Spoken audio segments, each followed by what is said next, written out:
Saudara Xiaoyan, ikuti aku dulu, kata Cihai Xuan Huang melalui telepati, lalu segera bergerak, menyerbu ke arah laut.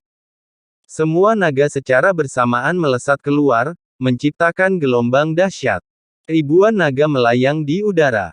Api yang memancar dari segel api asli klan Phoenix tiba-tiba mengembun di dasar laut, berubah menjadi bola api raksasa. Perlahan naik, menyerupai matahari terbit. Xuan Huang, bersiaplah untuk mati. Feng Qi, pemimpin klan Phoenix, berteriak di udara. Perseteruan berdarah antara kedua klan ini sudah sangat dalam, pertarungan sampai mati. Feng Qi, klan naga kita sudah membayar harganya. Mengapa terus seperti ini? Ini hanya akan berakhir dengan kehancuran bersama. Xuan Huang, yang tidak diuntungkan, tidak ingin memulai perang dengan klan Phoenix. Dan kau tahu bahwa pada saat itu, sesuatu yang tidak biasa telah terjadi di dunia laut dan gunung, dan kedua belah pihak dikendalikan oleh bunga hitam yang aneh. Beri aku waktu, aku akan menyelidikinya secara menyeluruh, lanjut Xuan Huang. Dia benar-benar ingin memusnahkan klan Jiaolong. Dibandingkan dengan klan Phoenix, mereka memiliki kebencian yang nyata. Harganya, ya. Raja Nagamu membunuh pemimpin Phoenixku dan melarikan diri karena takut akan hukuman. Dia menghilang. Berapa harga yang harus dia bayar? Jika kau bisa menyerahkan tubuhnya, kita bisa berhenti di situ. Phoenix, yang selalu bersinar dengan api warna-warni, mengeluarkan suara. Xiaoyan tidak dapat memahami percakapan mereka dan harus bergantung pada Long Yi untuk menerjemahkannya. Aku mengatakan yang sebenarnya. Generasi Raja Naga sebelumnya memang hilang. Kebencian baru dan dendam lama, kapan ini akan berakhir? Kita pada dasarnya adalah makhluk pegunungan dan lautan. Begitu kedua suku kita berada dalam kekacauan, misalnya, suku Jiaolong ini berani menantang suku naga kita. Xuan Huang berkata dengan suara dingin. Di dunia pegunungan dan lautan, suku naga dan Phoenix adalah pemimpinnya. Kekacauan antara kedua suku telah menyebabkan kekacauan di seluruh dunia pegunungan dan lautan. Leluhur suku Phoenix dibunuh oleh suku Nagamu. Masalah ini tidak bisa dibalik seperti ini. Kecuali kau menggunakan darah klan Nagamu untuk berkorban kepada roh leluhur di surga, kebencian ini bisa diselesaikan. Feng Qi berkata dengan suara dingin, persahabatan bertahun-tahun, itu akan hancur dalam sekejap.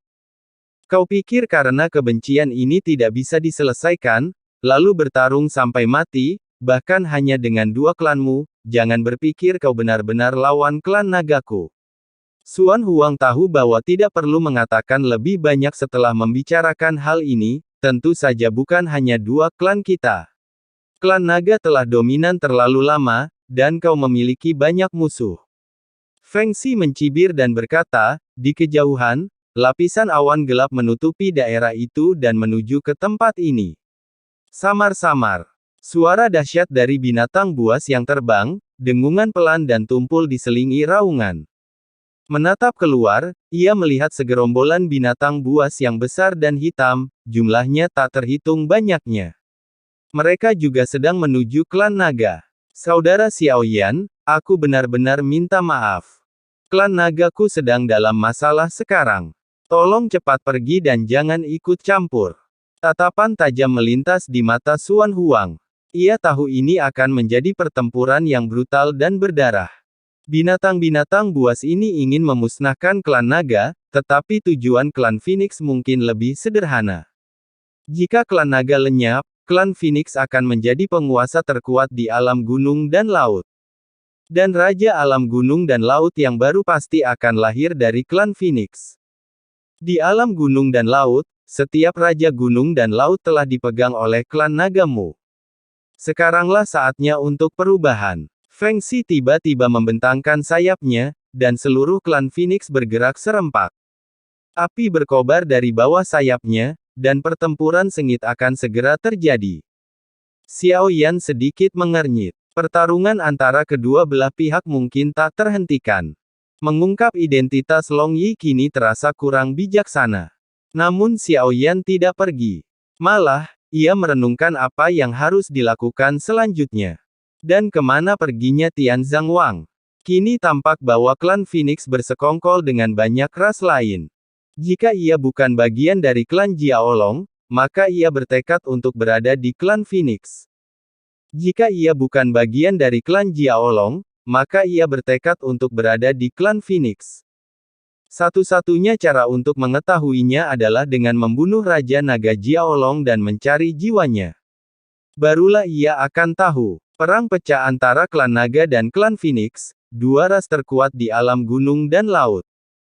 Klan Jiaolong juga hadir, tetapi hanya Jiaolong. Raja Naga telah mundur ke jurang. Seolah mengantisipasi pencarian Xiaoyan, Xiaoyan melangkah maju. Sosoknya tiba-tiba menghilang. Xuan Huang tidak kecewa melihat Xiaoyan pergi, melainkan lega. Sepertinya ia benar-benar tidak ingin melibatkan Xiaoyan. Tak apa-apa dia pergi. Ini urusan klan naga semata, bukan urusan mereka. Dia tak perlu membantuku. Xuan Huang berpandangan lurus. Konflik ini disebabkan oleh klan naga, dan merekalah yang harus menyelesaikannya. Jika mereka menang, mereka bisa membantai klan Phoenix untuk menghalangi ras lain.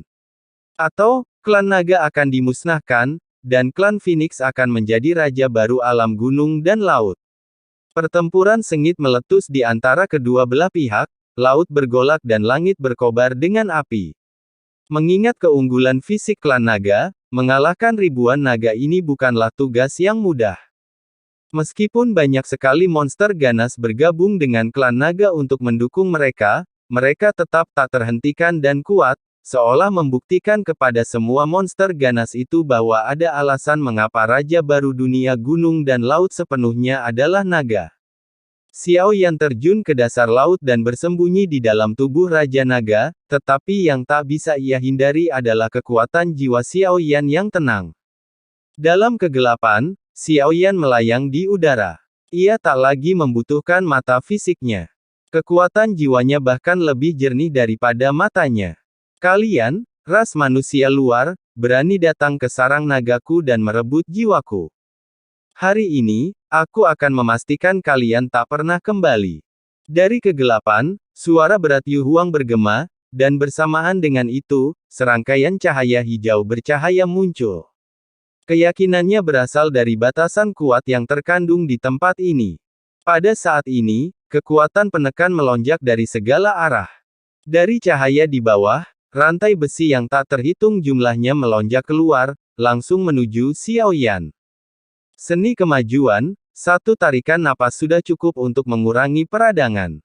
Dengan jentikan lengan bajunya, ia mengusir Dark Eyes, yang melihat sekeliling dengan mata terbelalak. Dark Lord, seni terlarangku tak terkalahkan di dunia. Pembatasan yang sangat busuk ini, Dark Lord, aku hanya butuh setengah tarikan napas.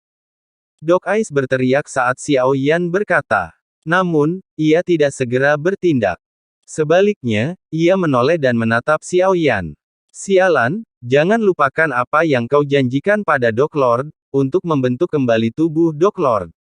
Xiaoyan tidak berbicara, tetapi hanya menatap Dark Eyes dan sedikit mengangguk. Saat berikutnya, cahaya biru meledak dari mata besar Dark Eyes. Dalam sekejap, cahaya biru menyapu, dan rantai besi yang bersiul berubah menjadi abu dalam sekejap. Xiaoyan juga tidak diam saat ini, dan tangannya dengan cepat terjalin. Teratai api terkondensasi dari teratai abadi dari 10 api iblis absolut, dan langsung menghilangkan kegelapan. Jurang dasar laut yang dipenuhi karang tersingkap dalam sekejap. Semua batasan di sini terpaksa mundur. Aura Raja Naga langsung menghilang. Bagaimana mungkin? Ini adalah formasi perlindungan klan peninggalan para leluhur. Formasi itu luar biasa kuat, dan bisa diaktifkan untuk melawan level kelima. Dia benar-benar menghancurkannya.